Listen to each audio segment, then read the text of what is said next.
നമസ്കാരം.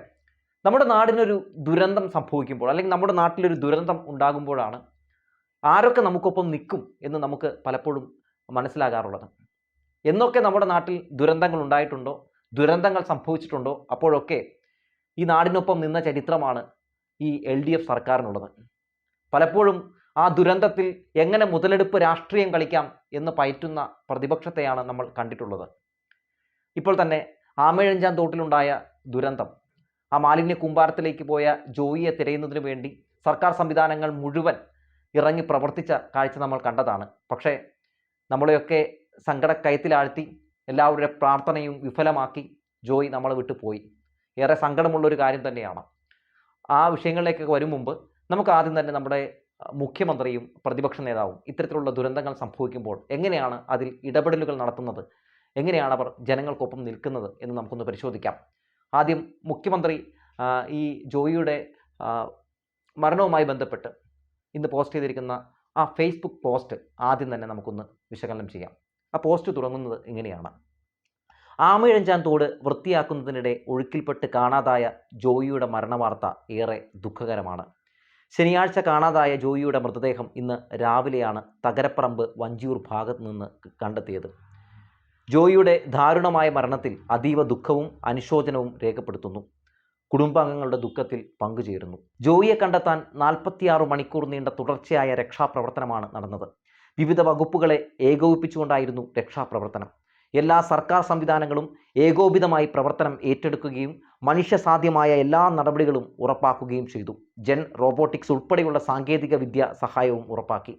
അതിസങ്കീർണമായ രക്ഷാപ്രവർത്തനത്തിൽ അഗ്നിരക്ഷാ സേന, അവരുടെ സ്കൂബ ഡ്രൈവിംഗ് സംഘം, ദേശീയ ദുരന്ത നിവാരണ സേന, പോലീസ്, നാവികസേനയുടെ വിദഗ്ധ സംഘം, ശുചീകരണ തൊഴിലാളികൾ ഉൾപ്പെടെയുള്ളവർ കൈമൈ മറന്ന് പ്രവർത്തിച്ചു. അവരെ ആകെ നാടിനു വേണ്ടിയുള്ള നന്ദി അറിയിക്കുകയാണ്. എത്ര മാതൃകാപരമായ ഒരു പോസ്റ്റ്! ഒരു വിഷയത്തിൽ, ഒരു ദുരന്തത്തിൽ ഒരു സർക്കാർ എങ്ങനെ പ്രവർത്തിക്കുന്നു, എങ്ങനെ പ്രവർത്തിക്കണം എന്നുകൂടി മുഖ്യമന്ത്രി പിണറായി വിജയൻ ഒരിക്കൽ കൂടി നമ്മളെ കാണിച്ചു തരികയാണ്. അതായത് ആ മരണത്തിൽ അദ്ദേഹത്തിൻ്റെ ദുഃഖം, നാടിൻ്റെ ദുഃഖം രേഖപ്പെടുത്തിയതോടൊപ്പം തന്നെ 46 മണിക്കൂർ ജോയിയെ കണ്ടെത്താൻ വേണ്ടി കൈമൈ മറന്ന് പ്രവർത്തിച്ച, അതായത് നമുക്ക് ഇറങ്ങാൻ പോലും മടിക്കുന്ന, തൊട്ടാൽ അറയ്ക്കുന്ന രീതിയിലുള്ള മാലിന്യ കൂമ്പാരത്തിലേക്ക് ഇറങ്ങിയ എല്ലാവരെയും, രക്ഷാപ്രവർത്തകരെ എല്ലാവരെയും അദ്ദേഹം അഭിനന്ദിക്കുകയാണ്. ഇതിലും വലിയ ഒരു നല്ല വാക്ക് എവിടെ നിന്നാണ് നമുക്ക് കേൾക്കാൻ കഴിയുക? ഇനി ഈ വിഷയത്തിൽ എങ്ങനെയാണ് പ്രതിപക്ഷ നേതാവിൻ്റെ പ്രതികരണം? അതായത് ഈ ഒരു ദുരന്തത്തെ എങ്ങനെ മുതലെടുക്കാം, രാഷ്ട്രീയ ആയുധമാക്കി മാറ്റാം എന്നല്ലേ നമ്മുടെ പ്രതിപക്ഷ നേതാവ് ഇന്നലെ മുതൽ അദ്ദേഹം പരിശ്രമം നടത്തിയത്? മാധ്യമങ്ങളെ കണ്ട് അദ്ദേഹം എന്തൊക്കെയാണ് പറഞ്ഞത്? ഇത് നഗരസഭയുടെ അനാസ്ഥയാണ് എന്ന് വരുത്തി തീർക്കാൻ, സർക്കാർ സംവിധാനങ്ങളുടെ വലിയ പോരായ്മയാണ് എന്ന് വരുത്തി തീർക്കാനല്ലേ VD സതീശൻ ശ്രമം നടത്തിയത്? സത്യത്തിൽ ആ ദുരന്തം നടന്ന ആമയിഴഞ്ചാൻ തോട് വരെ ഒന്ന് പോവുകയോ, അല്ലെങ്കിൽ അവിടെ പോയി ആ രക്ഷാപ്രവർത്തനങ്ങൾക്ക് ഒരു ചുക്കാൻ പിടിക്കുകയോ, അല്ലെങ്കിൽ ആ സ്ഥലത്ത് പേരിനെങ്കിലും ഞാനൊരു പ്രതിപക്ഷ നേതാവാണ് എന്ന് ഈ നാട്ടിലെ ജനങ്ങൾക്ക് കാണിച്ചു കൊടുക്കാൻ വേണ്ടിയെങ്കിലും, അല്ലെങ്കിൽ ഇത്തിരി പ്രതിബദ്ധതയുള്ള ഒരാളാണ് എന്ന് കാണിച്ചു കൊടുക്കാൻ വേണ്ടിയെങ്കിലും അദ്ദേഹത്തിന് അവിടം വരെ ഒന്ന് പോകാമായിരുന്നു. പോയ ശേഷം വാർത്താ സമ്മേളനം നടത്തിയാണ് ഇങ്ങനെയൊക്കെ കുറ്റപ്പെടുത്തിയിരുന്നതെങ്കിൽ നമുക്ക് അംഗീകരിച്ചു കൊടുക്കാമായിരുന്നു. പക്ഷേ ഇവിടെ എന്താണ് സംഭവിക്കുന്നത്? അവിടെ വരെ ഒന്ന് പോകാൻ പോലും തയ്യാറാകാതെ, അവിടെയുള്ള മന്ത്രി ശിവൻകുട്ടി ഒന്ന് ഫോണിൽ വിളിച്ച് എന്തൊക്കെയാണ് അവിടെ സംഭവിക്കുന്നത് എന്ന് പോലും വിളിച്ചു പോലും അന്വേഷിക്കാത്തൊരു വ്യക്തി കേവലം സർക്കാരിനെ കടന്നാക്രമിക്കാൻ, നഗരസഭയെ കടന്നാക്രമിക്കാൻ വ്യാജ പ്രചരണങ്ങൾ ഇറക്കി ഒരു ദുരന്തത്തിൽ കലക്കവെള്ളത്തിൽ മീൻ പിടിക്കുന്ന കാഴ്ചയാണ് നമ്മളൊക്കെ കണ്ടത്. അതായത് ഇന്നലെ ശിവൻകുട്ടി തന്നെ പറഞ്ഞല്ലോ, അതായത് എന്നെ ഒന്ന് വിളിച്ചിട്ട് പോലുമില്ല പ്രതിപക്ഷ നേതാവ് എന്നാണ് അദ്ദേഹം പറഞ്ഞത്. VD സതീശൻ അല്ലെങ്കിലും അങ്ങനെയാണ്. ഈ വിഷയം ഒന്ന് എടുത്ത് പരിശോധിച്ച് നോക്കിയാൽ എന്താണ് സംഭവിക്കുന്നത്? അതായത് ഈ ജോയിയുടെ തിരോധാനത്തിന്, അദ്ദേഹത്തിൻ്റെ മരണത്തിന് കാരണമായത് റെയിൽവേ ആണ്. അതായത് റെയിൽവേയുടെ ഭാഗത്ത് അടിഞ്ഞുകൂടിയിരിക്കുന്ന മാലിന്യങ്ങൾ നീക്കം ചെയ്യുന്നതിനിടയിലാണ് ഇങ്ങനൊരു തിരോധാനം സംഭവിക്കുന്നത്. അവിടെ നിന്ന് നിരവധി തവണ നഗരസഭ മാലിന്യങ്ങൾ നീക്കം ചെയ്യണമെന്ന് പല ആവർത്തി പറഞ്ഞിട്ടുള്ളതാണ്, താക്കീത് കൊടുത്തിട്ടുള്ളതാണ്. റെയിൽവേയുടെ സ്ഥലമായതുകൊണ്ട് അവിടെ മറ്റാരെങ്കിലും കയറിയിട്ടുണ്ടെങ്കിൽ അവർക്കെതിരെ നിയമ നടപടികളൊക്കെ സ്വീകരിക്കും. അങ്ങനെ സംഭവിച്ചിട്ടുണ്ടെന്നേ. അതായത് തിരുവനന്തപുരത്തെ മുൻ മേയറായിരുന്ന, ഇപ്പോഴത്തെ വട്ടിയൂർക്കാവിലെ MLA കൂടിയായ VK പ്രശാന്ത് തിരുവനന്തപുരത്തിരിക്കുന്ന സമയത്ത് അതൊന്ന് വൃത്തിയാക്കാൻ വേണ്ടി അങ്ങോട്ട് ജീവനക്കാരെ അയച്ചതും പിന്നീട് അവരൊക്കെ നിയമക്കുരുക്കിൽപ്പെട്ടതും അവർക്കെതിരെ കേസെടുക്കുന്നൊരു സാഹചര്യമൊക്കെ ഉണ്ടായതൊന്നും ആരും മറന്നിട്ടില്ല. അപ്പോൾ അങ്ങനത്തെ നിയമപരമായിട്ട് ഇവർ കേസുകൾ എടുക്കുന്ന ഒരു സാഹചര്യങ്ങൾ വന്നപ്പോൾ, നിരന്തരം അത്തരത്തിലുള്ള നടപടികൾ റെയിൽവേയുടെ ഭാഗത്തു നിന്ന് വന്നപ്പോഴാണ് അത് റെയിൽവേ തന്നെ ക്ലീൻ ചെയ്യണം, എന്നാൽ നിങ്ങൾ തന്നെ ക്ലീൻ ചെയ്യ് എന്നൊരു നടപടിയിലേക്ക്, എന്നൊരു തീരുമാനത്തിലേക്ക് നഗരസഭ എത്തുന്നത്. പക്ഷേ ഒരിക്കൽ പോലും ഞങ്ങൾക്കത് പറ്റില്ല, നഗരസഭ ചെയ്യണം എന്ന് റെയിൽവേ പറഞ്ഞിട്ടില്ല എന്ന് മേയർ ആര്യ രാജേന്ദ്രൻ പോലും ആവർത്തിച്ച് പറയുന്നുണ്ട്. മാത്രവുമല്ല, ഇത് ക്ലീൻ ചെയ്യണമെന്ന് ആവശ്യപ്പെട്ടുകൊണ്ട് നിരവധി തവണ നോട്ടീസ് കൊടുത്തിട്ടുണ്ട് എന്നും പറയുന്നുണ്ട്. അതിൻ്റെ തെളിവുകളൊക്കെ ഉണ്ട്. റെയിൽവേ കടന്ന് ഉരുണ്ട് കളിക്കുകയാണ്. ആ ജോയിയെ കാണാതായ സാഹചര്യത്തിൽ പോലും എപ്പോഴാണ് റെയിൽവേ ഡിപ്പാർട്ട്മെൻറ്റ്, റെയിൽവേയിലെ ആളുകളും ഈ രക്ഷാപ്രവർത്തനത്തിന് ഒന്ന് ഇറങ്ങിത്തിരിക്കാൻ അല്ലെങ്കിൽ അവർക്കൊപ്പം നിൽക്കാൻ അവർ ഒരു മനസ്സ് കാണിച്ചത്? ഏറെ വൈകിയാണ്. തുടക്ക സമയത്തൊന്നും അവിടെ കാണാനേ ഇല്ലായിരുന്നു. നഗരസഭാ ജീവനക്കാരും അതുപോലെ തന്നെ ആര്യ രാജേന്ദ്രനും മേയറും ഒക്കെ കൂടിയാണ് രക്ഷാപ്രവർത്തനത്തിന് ചുക്കാൻ പിടിച്ചത്. എന്നിട്ട് പിന്നീട് എന്താണ് നമ്മൾ കാണുന്നത്? അതായത് ഈ റെയിൽവേ സ്റ്റേഷനിലെ പല മാലിന്യവും, അതായത് കക്കൂസ് മാലിന്യങ്ങൾ പോലും ഈ ആമയിഴഞ്ചാൻ തോട്ടിലേക്ക് തള്ളുന്ന കാഴ്ച നമ്മൾ കണ്ടില്ലേ? പല മാധ്യമങ്ങളിലും നമ്മൾ കണ്ടല്ലോ. അപ്പോൾ ഇത് റെയിൽവേയുടെ അനാസ്ഥയാണെന്നിരിക്കെ റെയിൽവേയെ കുറ്റപ്പെടുത്താതെ ഇത് മുഴുവൻ നഗരസഭയുടെ തലയിൽ വെച്ച് കെട്ടാനുള്ള ശ്രമമാണ് വി ഡി സതീശനും സംഘവും നടത്തിയത്.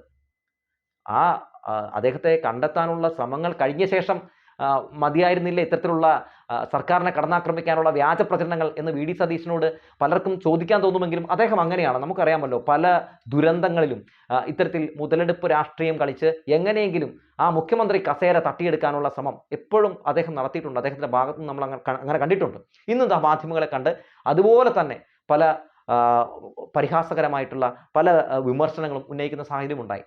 അതായത് ആരോഗ്യവകുപ്പ് മന്ത്രിയെ കടന്നാക്രമിക്കുക, ഒപ്പം ഈ വിഷയത്തിലൊക്കെ സർക്കാരിൻ്റെ കെടുകാര്യസ്ഥതയാണെന്ന് വരുത്തി തീർക്കാനുള്ള ശ്രമം നടത്തുകയാണ്. ഒരു കാര്യം കൂടി ഞാൻ ഓർമ്മപ്പെടുത്തുകയാണ്. ഈ നമ്മുടെ വി ഡി സതീശൻ സംസാരിക്കുന്നതിനിടയിൽ ഉമാ തോമസിനെയും ആ അരികത്ത് കാണാനിടയായി. അതായത് ഉമാ തോമസിൻ്റെ ഭർത്താവ്, അതായത് തൃക്കാക്കരയിലെ MLA PT തോമസ് ഒരു ഘട്ടത്തിൽ കടമ്പ്രയാർ മാലിന്യത്തെക്കുറിച്ച് അദ്ദേഹം നടത്തിയ വാർത്താ സമ്മേളനമൊക്കെ നമ്മൾ കണ്ടിട്ടുള്ളതാണ്. അദ്ദേഹം ആ വിഷയവുമായി ബന്ധപ്പെട്ട് ആ മാലിന്യങ്ങൾ നീക്കം ചെയ്യുന്നതിന് വേണ്ടി വലിയ ഒരു നിയമയുദ്ധത്തിന് വേണ്ടി ഇറങ്ങിത്തിരിച്ചപ്പോൾ ഈ വി ഡി സതീശനൊക്കെ എവിടെയായിരുന്നു? ഇപ്പോൾ വലിയ രീതിയിലുള്ള ഗീർവാണം അടിക്കുന്നുണ്ടല്ലോ. സ്വന്തം പാർട്ടിയിൽപ്പെട്ട ഒരു MLA മാലിന്യങ്ങൾ നീക്കം ചെയ്യാൻ വേണ്ടി ഇവിടെ 2020 എന്ന് പറയുന്ന ഒരു സംഘടനയ്ക്കെതിരെ വലിയൊരു യുദ്ധപ്രഖ്യാപനം നടത്തിക്കൊണ്ട് അദ്ദേഹം രംഗത്തേക്ക് വന്നപ്പോൾ എവിടെയായിരുന്നു വി ഡി സതീശനും സംഘവുമൊക്കെ? അന്ന് കണ്ടില്ലല്ലോ ഇത്തരത്തിലുള്ള വലിയ ആർജവത്തോടെയുള്ള ഡയലോഗുകൾ. അപ്പോൾ സെലക്റ്റീവാണ് നമ്മുടെ പ്രതിപക്ഷ നേതാവ്. അതായത് മുഖ്യമന്ത്രി പിണറായി വിജയനെ ഏത് മുഖേനയും കടന്നാക്രമിക്കുക. അത് വ്യാജ പ്രചരണങ്ങൾ ഇറക്കിയാണെങ്കിൽ അങ്ങനെ. എന്നൊരു റെയിൽവേയുടെ നിലപാടല്ല, റെയിൽവേയും കോർപ്പറേഷനും തമ്മിൽ തർക്കമാണെന്ന് പറഞ്ഞു. ഞാൻ നാലാമത്തെ പ്രാവശ്യമാണ് ആവർത്തിച്ച് പറയണത്. ഒരേ ചോദ്യം തന്നെ 5 പ്രാവശ്യം ചോദിക്കണ്ട. ഞാൻ പറഞ്ഞത് ഇന്നലെ തന്നെ വാർത്താ സമ്മേളനത്തിലെയും ഇദ്ദേഹം പറയുന്ന പച്ചക്കള്ളമൊക്കെ എല്ലാ മാധ്യമപ്രവർത്തകരും കേട്ടിരിക്കുന്നുണ്ട്. ദേശാഭിമാനിയിലെയും കൈരളിയിലെയും റിപ്പോർട്ടർമാർ ചോദിക്കുന്നുണ്ട്, ഇത് റെയിൽവേയുടെ അനാസ്ഥയല്ലേ, പിന്നെ എന്തുകൊണ്ടാണ് ഇത് നഗരസഭയുടെ തലയിൽ വെച്ച് കിട്ടുന്നതെന്ന്, ഇത് റെയിൽവേ ചെയ്യാത്തതുകൊണ്ടല്ലേ എന്ന് ചോദിക്കുമ്പോൾ അവിടെ കിടന്ന് ഉരുണ്ട് കളിക്കുകയാണ് പ്രതിപക്ഷ നേതാവ്. അത് സർക്കാർ ചെയ്യിപ്പിക്കണമായിരുന്നു എന്ന രീതിയിലേക്ക് അങ്ങ് മാറുകയാണ്. ശ്രമങ്ങൾ ഒത്തിരി നടത്തിയിട്ടുണ്ടെന്നേ. അവസാനം ഇപ്പോൾ അവിടെ 2018 എന്തോ ആണെന്ന് തോന്നുന്നു അവസാനമായിട്ട് റെയിൽവേ ക്ലീൻ ചെയ്തത്. ഇപ്പൊ എന്തൊക്കെ രീതിയിലുള്ള മാലിന്യങ്ങളാണ് നമുക്ക് അവിടെ കാണാൻ സാധിക്കുന്നത്. അപ്പോൾ ഇത്തരത്തിലുള്ള സംഭവങ്ങൾ ഉണ്ടാകുമ്പോൾ, ഇത്തരത്തിലുള്ള ദുരന്തം ഉണ്ടാകുമ്പോൾ രാഷ്ട്രീയം മറന്ന് ഇനിയെങ്കിലും പ്രതിപക്ഷം ഒന്ന് ജനങ്ങൾക്കൊപ്പം നിൽക്കാൻ, ഈ നാടിനൊപ്പം നിൽക്കാൻ ഇനിയെങ്കിലും ഒരു ശ്രമം നടത്തണം എന്ന് മാത്രമാണ് എനിക്ക് പറയാനുള്ളത്. ആ ശ്രമം നിങ്ങളുടെ ഭാഗത്തു നിന്ന് ജനങ്ങൾ ആഗ്രഹിക്കുന്നുണ്ട്. അങ്ങനെ ജനങ്ങൾ ആഗ്രഹിക്കുന്ന രീതിയിലേക്ക് ഉയരാൻ ഇനിയും പ്രതിപക്ഷത്തിന് കഴിഞ്ഞിട്ടില്ല എന്ന് കാണിക്കുന്ന പല തെളിവുകളുമാണ് നമ്മൾ പ്രതിപക്ഷ നേതാവ് വി ഡി സതീശനിലൂടെ കണ്ടുകൊണ്ടിരിക്കുന്നത്. തിരുത്തണം, മുഖ്യമന്ത്രി തിരുത്തണം എന്നൊക്കെ 24 മണിക്കൂറും പറയുന്നുണ്ടല്ലോ. ആരാണിത് പറയുന്നത്? മാധ്യമങ്ങളാണ് പറയുന്നത്. മാധ്യമങ്ങൾ ഉപയോഗിച്ച് മുഖ്യമന്ത്രിയെ കടന്നാക്രമിച്ച് ഈ മുഖ്യമന്ത്രി ധാർഷ്ട്യക്കാരനാണ്, ഈ മുഖ്യമന്ത്രി അഹങ്കാരിയാണ് എന്നൊക്കെ 24 മണിക്കൂറും മാധ്യമങ്ങളും പ്രതിപക്ഷ നേതാവും വിളിച്ചുകൂവി നടക്കുന്നുണ്ടല്ലോ.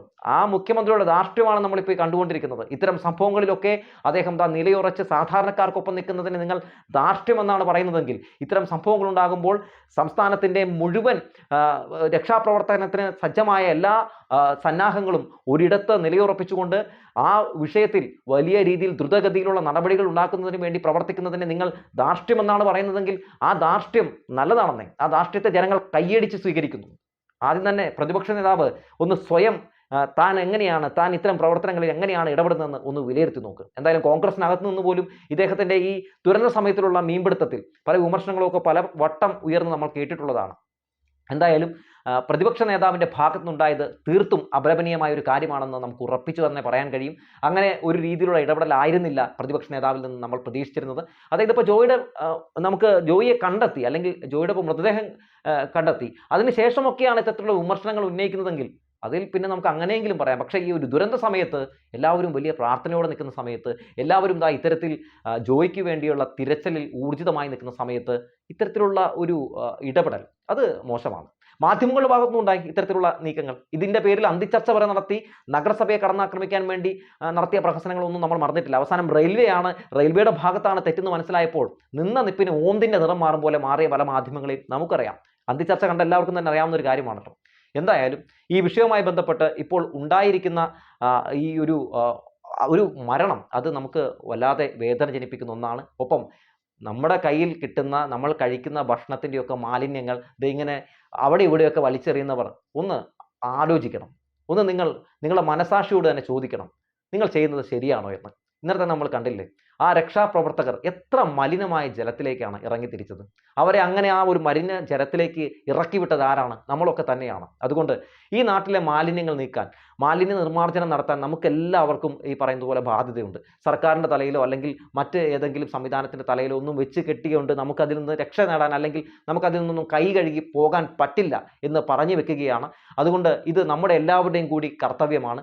ഇനി ദയവ് ചെയ്ത് ആരും ഒന്നും എങ്ങും വലിച്ചെറിഞ്ഞ് ഇത്തരത്തിലുള്ള വലിയ പ്രതിസന്ധികൾ, നമ്മുടെ നാടിൻ്റെ ഒരു മൊത്തത്തിലുള്ള ഒരവസ്ഥ മോശമാക്കിക്കൊണ്ട് മാലിന്യ കൂമ്പാരത്തിലേക്ക് നമ്മുടെ ഈ കൊച്ചു കേരളത്തെ തള്ളിവിടരുത് എന്ന് പറഞ്ഞു വെക്കുകയാണ്. മാലിന്യം നീക്കം ചെയ്യാൻ വേണ്ടി ഇറങ്ങിയ ഒരാളെ മാലിന്യം തന്നെ കൊണ്ടുപോയി അവസാനം ജീവനെടുത്ത കഥ എപ്പോഴും നമ്മൾ മാലിന്യങ്ങൾ വലിച്ചെറിയും മുമ്പ് ഒന്ന് ഓർക്കണം. അത് നമ്മുടെ വീട്ടിലെ ആരെങ്കിലും ആയിരുന്നുവെങ്കിൽ എന്താകുമായിരുന്നു, നമ്മൾ എങ്ങനെയാകുമായിരുന്നു പിന്നീട് പ്രവർത്തിക്കുക എന്നാലോചിച്ചു വേണം നമ്മൾ ഇനി ഇത്തരം വിഷയങ്ങളെ കൈകാര്യം ചെയ്യാനെന്ന് പറഞ്ഞു വെച്ചുകൊണ്ട് നിർത്തുകയാണ്.